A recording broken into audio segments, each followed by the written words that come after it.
I'm writing a novel in 100 days, so welcome to day 72 of doing that, where everything is different. It all started on day 69. I spent the day at one of my favorite coffee shops working on my novel and getting through a pretty exciting action-filled section, coming up with a lot of cool stuff that I didn't think I was going to do, you know, writing. After that, I went to my friend's apartment where we ate cabbage, and it was at that moment that everything changed. I was telling my friend a little bit more about the story of the book that I'm writing, and as I was doing it, I had a moment. The moment in the film where the detective sees all of the clues lined up in front of him and he puts together the whole conspiracy. I realized that I need to make this book into a trilogy. I've been talking about that siren song for so long. I didn't think that it was going to take me, but then it did. To be fair, it is a book written in 3 parts, so there is like already naturally 3 different books within this book, right? But each part was only like 45,000 words. That's not long enough to be its own standalone novel. If I were to make it into a trilogy, I would have to expand the story. I'd have to add in other characters and other storylines, and I didn't want to do that. I wanted to make this the story of Sylvan and Thea. But in talking to my friend, I realized that I don't actually have to expand this story because there are already characters in this story that have stories that I want to tell that are not necessarily being told at the moment. The answer is not to write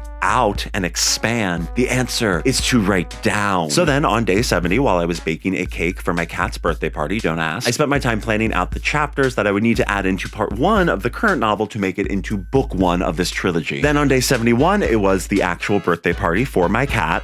Oh, hello. You knew I was talking about you, didn't you? But yeah, as you can see, he's a perfect baby angel, so that's why I was throwing a party for him. But then today, I was very excited to sit down and actually start working on this. And so I worked on it by continuing to write the rest of part 2 of the book as it stands. Basically, I just felt like I was still on a roll, and I know that all of the chapters that I've written so far are going to be in this trilogy. It's just that part 2 of this book is now going to be book 2, but there is still a word count thing for today. So on day 69, I wrote 2,436 words. I didn't write anything on day 70 or day 71, but then today on day 72, I wrote 1,662 words. That puts the current novel, which is, by the way, 2 character storylines for book 1 and book 2, at 84,414 words. So close to 85,000. I think I'm going to be able to finish up these characters' storylines for book 2 by like the 90,000 word mark, which is a pretty good place to stop, I think. But yeah, please try to tell me I'm not insane in the comments, and yeah, I'll see you guys in a couple days. We'll see how this is going. Until then, happy writing if you're writing, happy living if you're not.